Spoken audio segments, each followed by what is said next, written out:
ecosystems that they live in, but let's go ahead and first start out with the hardware. In terms of design, well, that's all personal preference. One is a more traditional looking watch, which will probably appeal to those of you who want something that resembles a more traditional timepiece. The other is, well, an Apple Watch, which was unique at one point in time, but they've become so popular that other companies have used it for inspiration. But when it comes to durability, this is kind of a no contest. The Phoenix lineup, it's built for durability with a metal bezel, a solid metal back, metal buttons, and there's even a more durable option with a sapphire glass display. I've dropped Phoenixes, accidentally hit walls with them, and even taken some hard mountain bike crashes on them, and they may not necessarily be as pretty as they want, but they're still working perfectly fine. The Series 6, on the other hand, is going to be much more susceptible to damage since it has a raised glass display with really no bezel to speak of.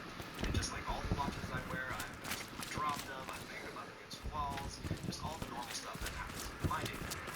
And for the most part, Apple Watches have been okay, but I do have a small scratch on my Series 5, and then on another occasion, I dropped a different Series 5 on a tile floor and it was shattered. So with the Series 6, you probably will have to be a little bit more careful with it than the Phoenix 6, but the nice thing is that Apple does offer a sapphire glass screen option that's going to be available on the stainless steel and titanium models.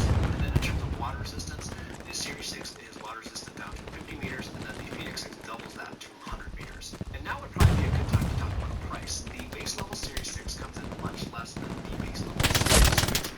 However, once you get into the stainless steel and titanium options of the Series 6, then the prices become a little bit more similar.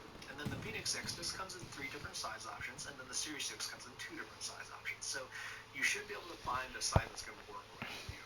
In terms of comfort, I probably have to give it to the Apple Watch with its rounded corners and the domed heart rate sensor.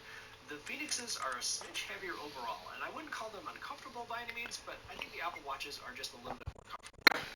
And now let's get into how you actually interact with these devices. So first there's the Series 6, which uses a combination of a touchscreen along with 2 physical buttons. One of those buttons does double duty as a digital crown, which you can use to scroll through different areas of the watch. The combination of all these elements is pretty darn good for the most part, but once you get into the scroll, the Phoenix 6 says they use 5 physical buttons, and this one's extremely without even having to look at your watch, which is super convenient. The drawback with the Phoenix 6 is that navigating through longer menus can be a little bit less convenient without the touchscreen or the digital crown that you have on the Series 6. One tip I do have for you though is that on an Apple Watch, the default thing that you may want to do to pause or stop an activity is to swipe to show the screen where you can stop your activity. Another thing that you can do is press both buttons at the same time to pause the activity, which I find to be Could I ask one of your engineers to repair my tank, make sure please? that in your watch settings that you don't have it set to take screenshots when you press both buttons. For displays, again, quite different here where the Series 6 is a super bright and crispy OLED display, where the Phoenix 6 uses transparent display technology. The display of the Phoenix 6 is optimized for great readability outdoors, especially during sunlight, but it isn't going to be as vibrant as the Series 6. And a big reason for these differences is due to battery life. So with Garmin displays, they may not be able to use the look out that it consumes much less power than an OLED display. Enemy Carson destroyed. Brings us to battery life, and that's going to be a stark difference between these two, where you can get a week or 2 out of the Phoenix even while recording outdoor activities, and it will depend slightly on the different size model that you choose. But with an Apple Watch, that's only going to last about a day or 2 before you have to recharge it, which is not a whole lot. Good job. So now let's get into the smartwatch feature. So the Series 6, it is an amazing smartwatch if you own an iPhone, because it's not compatible with an Android phone. The Phoenix 6, well, you can pair this with an Android phone, you can pair it with an iPhone. Heck, you can actually even use the Phoenix 6 all by itself without pairing it with however you would. Apple Watches simply provide the best smartwatch experience if you own an iPhone. It's a seamless integration of robust voice response, writing on TV, voice dictation, emojis, just tons of stuff. And the same thing goes for calls, where you can speak on the watch itself using the built-in speaker and microphone, and then there's all the app integration with other iOS apps. Apple has a huge advantage, of course, since they make both the watch and the phone, so they control the lines of the integration.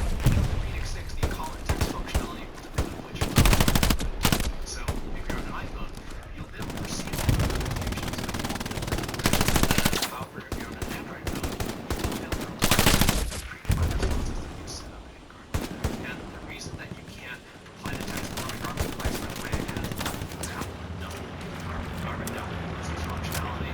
It's just that Apple locks down that functionality to devices. Another advantage with the Series Garrison's up at the church. option